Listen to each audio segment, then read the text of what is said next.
Halo, sudah siap kembali belajar? Masih di mata kuliah ilmu pemulihan ternak dan kita masih membahas tentang heritabilitas. Materi dalam heritabilitas memang agak banyak. Semoga Anda punya energi yang cukup besar untuk belajar tentang materi ini, ya. Ayo kita mulai sekarang. Pada video sebelumnya tentang heritabilitas sudah dibahas tentang berbagai pengertian heritabilitas. Cukup banyak ya. Juga merupakan manfaatnya dari menghitung heritabilitas. Telah juga dibahas tentang rumus heritabilitas yang terbentuk dari rumus awal P sama dengan G ditambah L. Sudah paham ya? Oh ya, penjelasan yang di slide terakhir juga jangan dilupakan. Masih ingat? Ya, seputar pendugaan heritabilitas berlaku khusus untuk populasi, lingkungan, dan waktu yang sedang dianalisis. Ya. Sekarang kita mulai mengingat dan memahami kembali tentang rumus P sama dengan G ditambah L. Anda sudah tahu bahwa faktor genetik disimbolkan dengan huruf G, yang terdiri dari faktor genetik yang bersifat aditif, faktor genetik bersifat dominan, dan faktor genetik yang bersifat epistasis. Jadi, bila kita menggabungkan pengertian G yang ini dengan rumus P sama dengan G tambah L, maka rumus tersebut akan menjadi fenotip merupakan akumulasi dari genetik bersifat aditif ditambah genetik bersifat dominan ditambah genetik bersifat epistasis dan faktor lingkungan. Di sini faktor lingkungan pakai simbol huruf E, artinya environment, sama saja dengan lingkungan. Di sini pakai kata lingkungan, di sini pakai kata environment, tapi sebenarnya sama saja. Benar ya? Dari rumus PGL menjadi PADIE. Bagaimana? Sampai di sini mudah ya. Tolong jangan sampai lupa atau tertukar atau malah bingung ya. Sekarang kita mengenal rumus heritabilitas. Rumus heritabilitas sebenarnya ada dua jenis. Ada heritabilitas berarti luas, dalam arti luas, dan ada heritabilitas dalam arti sempit. Perbedaan pentingnya adalah pada pembilang, pada faktor genetiknya. Sama-sama terhadap faktor genetik, tapi ini genetik secara luas, ini genetik hanya aditif saja. Mari kita pelajari dan pahami lebih detail. Heritabilitas dalam arti luas yang disimbolkan dengan huruf H besar merupakan proporsi varians atau keragaman total atau keragaman fenotip yang disebabkan oleh semua tipe efek gen. Artinya, arti semua tipe efek gen adalah gen secara keseluruhan. Jadi G secara utuh, genetik secara utuh. Masih ingat pada video sebelumnya tentang rumus heritabilitas kan? Ya, rumusnya adalah varians genetik dibagi dengan varians fenotip. Ini adalah rumus heritabilitas secara luas, dalam arti luas. Sekarang kita kembali ke rumus awal P sama dengan G ditambah L. Lalu rumus tersebut kita bentuk dalam bentuk varians. Nah, ada varians fenotip, varians genotip, dan varians lingkungan. Lalu kita bentuk dalam rumus heritabilitas menjadi seperti ini. Heritabilitas secara luas ya. Dan jadilah rumus heritabilitas secara luas seperti ini. Ini dijabarkan lagi P-nya, dijabarkan lagi genetik dan lingkungan. Bisa ya? Hanya dibulak-balik saja. Permainan letak. Tidak susah, ya. Sekarang kita pelajari tentang heritabilitas dalam arti sempit. Nah, lihat bedanya dengan heritabilitas secara luas. Ini secara sempit. Apa bedanya? Hanya pada faktor pembilang. Ini pembilangnya adalah varians genetik secara total, ini varians genetik aditif saja, ya. Pada heritabilitas secara luas, yang menjadi pembilang adalah varians genetik total. Sedangkan pada heritabilitas secara sempit, yang menjadi pembilang adalah varians genetik yang bersifat aditif saja. Ini. Jadi bisa lihat bedanya ya. Ini heritabilitas secara sempit hanya genetik yang bersifat aditif saja. Penyebutnya sama, varians fenotip. Heritabilitas dalam arti sempit lebih mudah diduga dan dapat langsung menduga nilai pemuliaan atau breeding value. Sekarang kita masuk ke rumus awal lagi. Jadi dari rumus P sama dengan G ditambah E atau L, lalu digabung dengan rumus P sama dengan A ditambah D ditambah I ditambah L lagi. Lalu rumus tersebut dibentuk dalam bentuk keragaman. Nah, jadi seperti ini kan. Dari rumus di atas ditambah keragaman di depannya menjadi seperti ini. Lalu tadi kan sudah dibilang bahwa bila heritabilitas secara sempit hanya menggunakan genetik yang bersifat aditif saja. Selain itu, ragam aditif paling responsif atau paling tanggap terhadap seleksi. Gen aditif juga diwariskan secara utuh pada keturunannya karena tidak mengalami pemisahan atau segregasi pada saat meiosis. Gen-gen tersebut mengatur sifat kuantitatif seperti sifat bobot badan, pertambahan berat badan, produksi air susu, produksi telur, dan lain-lain. Gen dominan dan gen epistasis tidak tanggap terhadap seleksi karena pada saat meiosis gen-gen dominan dan epistasis tersebut akan memisah secara bebas dan berpasangan kembali secara acak pada saat fertilisasi. Ya. Keragaman gen aditif merupakan keragaman atau variasi yang terjadi pada gen-gen aditif, yaitu gen yang mengontrol sifat kuantitatif. Sifat kuantitatif merupakan sifat-sifat yang ekonomis pada ternak. Misalnya bobot badan, pertambahan bobot badan harian, ukuran tubuh, produksi susu, produksi daging, dan lain-lain. Oleh karena itu, rumus heritabilitas secara sempit menjadi varian genetik aditif dibagi dengan varian fenotip. Dan bila dijabarkan lagi menjadi seperti ini. Bisa dimengerti? Ya, hanya permainan letak saja dibolak-balik, ya. Intinya Anda hafalkan saja ini adalah rumus heritabilitas secara sempit. Bukan lagi G total, genetik total, tapi hanya genetik yang bersifat aditif dan di bawahnya dibagi varians fenotip. Hanya itu. Selanjutnya, dalam perhitungan dan analisis heritabilitas lebih sering menggunakan perhitungan heritabilitas secara sempit, bukan heritabilitas secara luas. Kenapa? Karena adanya sifat aditif yang bersifat poligenik. Coba Anda pelajari apa arti poligenik, ya. Sekarang kita pindah cerita. Cerita tentang rumus heritabilitasnya selesai. Tinggal Anda ulang-ulangi agar lebih fasih, ya. Sekarang kita bahas tentang nilai dugaan heritabilitas. Ingat, nilai heritabilitas selalu berupa nilai dugaan, ya. Nilai dugaan heritabilitas untuk tiap sifat berbeda-beda, tergantung dari populasi atau lingkungannya.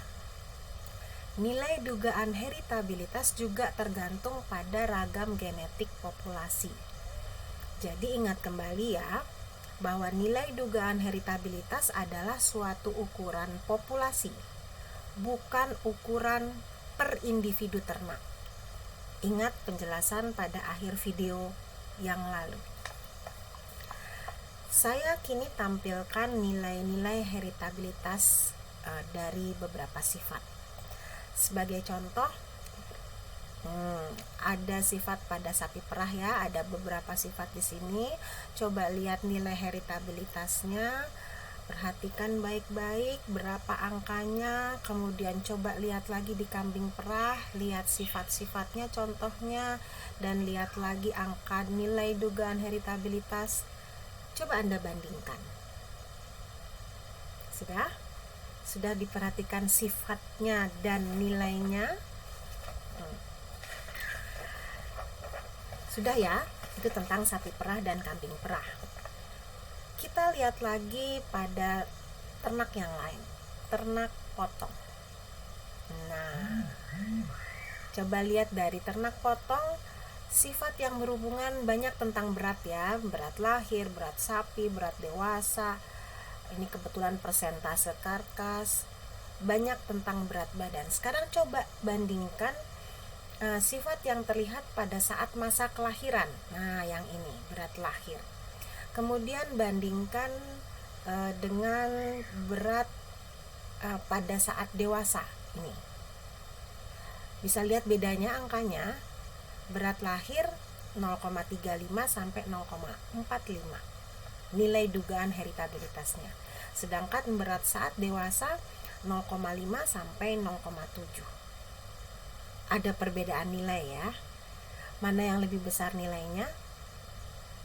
Coba diingat-ingat kisaran nilai tersebut ya. Kita lanjutkan membandingkan nilai dugaan heritabilitas pada sifat lain. Sekarang saya tampilkan hasil pendugaan nilai heritabilitas hasil penelitian dari ternak di luar negeri. Jadi sambil Anda membiasakan diri mengenal istilah peternakan dalam bahasa Inggris ya. Coba perhatikan nilai heritabilitas untuk sifat yang terlihat pada saat dewasa pada sapi pedaging. Nah, sapi potong. Coba lihat sifatnya apa saja. Ya. Kalau Anda belum mengerti ini apa artinya, coba dipelajari sendiri, ya.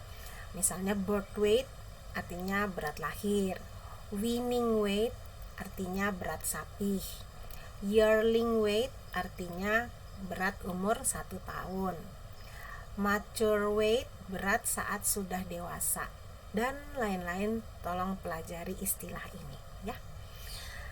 Kemudian di sapi perah ini juga banyak bisa dilihat ya, berhubungan dengan sifat-sifat pada sapi perah. Dan perhatikan juga angka nilai dugaan heritabilitasnya di sini ya. Dari yang kecil, ada yang besar, dan macam-macam. Nah, semua memiliki nilai dugaan heritabilitas masing-masing. Kalau kita lihat mana yang paling tinggi di antara sifat-sifat ini? Ternyata kalau sapi potong adalah mature weight. Nah, ini sifat yang tampak pada saat sudah dewasa. Kalau di sapi perah apa yang paling tinggi? Sama, mature weight juga, ya. Kemudian kita lihat yang kecil apa? Di sapi perah service per conception. Ini sifat yang masih dekat dengan saat kelahiran ya. Di sini juga yang dekat, ini juga sama. Calving interval juga sifat reproduksi, ya. Jadi Anda bisa lihat sifat-sifat apa saja yang tinggi nilai heritabilitasnya, mana yang rendah heritabilitasnya. Sekarang coba perhatikan lagi di ternak domba, sheep. Ternyata sifat-sifat yang terlihat pada saat sudah dewasa seperti ini. Nah, seperti ini, fiber diameter, face covering, loin eye area, ini yang tadi pernah saya singgung, MLTA, musculus longissimus thoracis area. Ini juga sama, nama lainnya loin eye area. Ternyata nilai dugaan heritabilitasnya tinggi, ya. Ketebalan lemak karkas misalnya, mana ketebalan lemak? Ini karkas fat thickness, wah tinggi. Kemudian weight retail cuts, jadi berat potongan karkas ini juga tinggi. Sebaliknya coba perhatikan untuk sifat yang dekat pada masa kelahiran seperti ini, number born, cukup rendah ya, atau sedikit sedang. Jadi Anda bisa bayangkan mana yang nilai dugaan heritabilitasnya tinggi, itu biasanya sifat-sifat yang ke arah usia sudah dewasa. Selanjutnya kita coba lihat pada ternak unggas, poultry, dan ternak swine, babi. Kecenderungannya sama. Untuk sifat yang muncul saat sudah dewasa adalah bernilai lebih besar dibandingkan dengan sifat yang mendekati masa kelahiran seperti hatchability. Ini hatchability itu daya tetas. Ya. Di sini juga litter size juga berhubungan dengan kelahiran. Birth weight juga berhubungan dengan kelahiran, ya. Jadi Anda sudah melihat sekarang berbagai macam contoh nilai dugaan heritabilitas. Intinya nilai tersebut bisa berbeda karena faktor genetik, karena faktor lingkungan, karena metode yang digunakan untuk menganalisis data heritabilitas. Baik, selanjutnya kita sudah lihat beberapa slide telah memperlihatkan hasil analisis dugaan heritabilitas untuk berbagai macam sifat pada berbagai ternak. Nilainya berkisar antara 0 sampai 1, atau bila dalam bentuk persentase 0 sampai 10%. Ada beberapa referensi menuliskan 0 sampai 0,2 atau 20%. Nah, ini patokannya untuk menilai heritabilitas suatu sifat. Jadi kalau nilainya antara 0 sampai 0,1 atau ada beberapa referensi menulis 0 sampai 0,2 atau dalam bentuk persen adalah 0 sampai 10% atau 0 sampai 20%, maka termasuk heritabilitasnya rendah. Sifat-sifat yang umumnya termasuk kelompok heritabilitas rendah adalah sifat yang berhubungan dengan reproduksi atau fertility traits dan berhubungan dengan daya hidup, misalnya persentase kebuntingan, jumlah anak, daya tetas telur, dan lain-lain. Bila nilai dugaan heritabilitasnya antara 0,1 sampai 0,3 atau dalam persentase 10 sampai 30%, atau ada beberapa referensi menuliskan 0,2 sampai 0,5, dalam bentuk persentase itu 20 sampai 50%, maka termasuk heritabilitas sedang. Sifat-sifat yang umumnya masuk dalam kelompok heritabilitas sedang biasanya berhubungan dengan sifat pertumbuhan atau growth traits, atau juga mungkin produksi susu. Itu biasanya heritabilitasnya sedang. Sedangkan bila Anda setelah menganalisis nilai dugaan heritabilitas didapat angka lebih dari 0,3 atau dalam persentase 30% ke atas, atau ada beberapa referensi menulis 0,5 yang dalam bentuk persentase 50%, maka termasuk heritabilitasnya tinggi. Sifat yang umumnya termasuk kelompok heritabilitas tinggi adalah sifat karkas biasanya, atau carcass traits, atau sifat bobot dewasa kelamin, dan lain-lain. Jadi heritabilitas tinggi, bila heritabilitas tinggi maka aktivitas seleksi akan efektif. Ingat itu.